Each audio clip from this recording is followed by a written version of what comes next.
Bagaimana jika kamu bisa menghidupkan kembali momen favorit masa kecilmu kembali ke masa lalu? Bagaimana jika kamu bisa melihat seperti apa penampilanmu saat tua? Apakah ada cara kita bisa melakukan perjalanan kembali ke masa lalu atau ke masa depan? Apakah perjalanan waktu itu mungkin? Sebenarnya kita semua bepergian sesuai waktu, namun realitanya sangat kacau. Tidak semua ilmuwan percaya bahwa perjalanan waktu adalah mungkin. Beberapa orang berpendapat ini berbahaya dan suatu upaya akan berakibat fatal bagi orang yang memilih melakukannya. Tapi kami ingin tahu, dan kamu juga. Jadi, mari kita lihat beberapa teori time travel.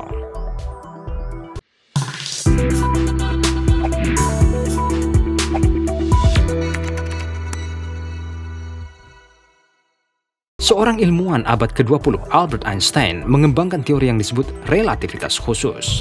Teori relativitas khusus Einstein mengatakan bahwa waktu melambat atau bertambah tergantung pada seberapa cepat kamu relatif bergerak terhadap sesuatu yang lain. Semakin cepat kita melakukan perjalanan melalui ruang, semakin lambat kita melakukan perjalanan melalui waktu. Setidaknya menurut pengamat stationary. Mari kita ambil contoh paradoks kembar untuk memahami relativitas khusus. Paradoks kembar adalah eksperimen pemikiran dalam relativitas khusus yang melibatkan si kembar identik. Salah satu dari si kembar, John, memutuskan melakukan perjalanan keluar angkasa dengan roket berkecepatan tinggi, sementara kembar lainnya, Jack, tetap berada di bumi. Katakanlah, usia si kembar adalah 15 tahun.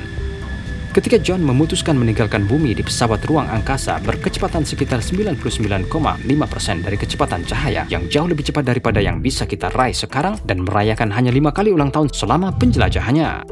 Saat pulang di usia 20, dia mendapati saudara kembarnya Jack sekarang 65 tahun, pensiun bersama cucu-cucunya.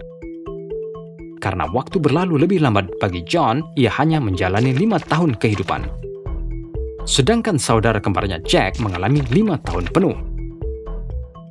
Mendekati kecepatan cahaya, John yang berada di pesawat ruang angkasa berusia jauh lebih lambat dari kembarannya di rumah. Tetapi, apakah ini benar-benar time travel? Mungkin nggak dalam pengertian yang biasa kita pikirkan, tetapi menurut sifat ruang waktu itu.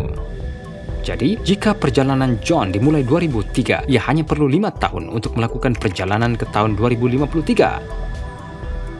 Sedangkan Jack membutuhkan waktu 50 tahun. Dalam arti tertentu, ini berarti John telah melakukan perjalanan waktu. Sejauh ini, kita hanya menjelajah ke masa depan. Tetapi, apakah perjalanan ke masa lalu mungkin? Sungguh membingungkan berpikir tentang time travel ini. Bagaimana jika kamu kembali ke masa lalu dan mencegah ayah dan ibumu bertemu? Kamu mencegah dirimu dilahirkan. Jika kamu belum dilahirkan, kamu nggak bisa kembali ke masa lalu, mencegah mereka bertemu satu sama lain. Ada banyak paradoks yang membuktikan atau memberi kita alasan mengapa perjalanan waktu ke masa lalu tidak mungkin. Mari kita lihat beberapa di antaranya. Paradoks kakek. Kamu bepergian ke masa lalu dan membunuh kakekmu. Jadi sekarang ayahmu nggak akan dilahirkan dan kamu juga nggak. Jadi jika kamu bahkan belum lahir, siapa yang membunuh kakekmu? Saatnya mikir, bro. Paradoks Hitler.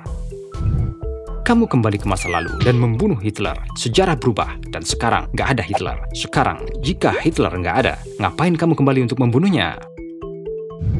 Paradoks loop tanpa henti. Seorang pria kembali ke masa lalu dan menikahi seorang wanita. Setelah itu, ia kembali ke masa sekarang.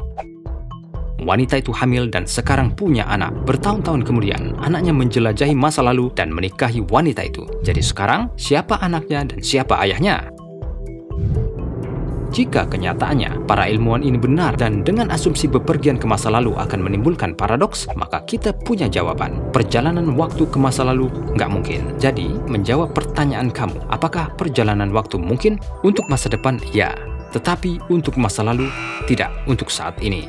Subscribe channel kami dan tekan bel notifikasi untuk melakukan perjalanan kembali ke saluran ini menonton video yang lebih menarik.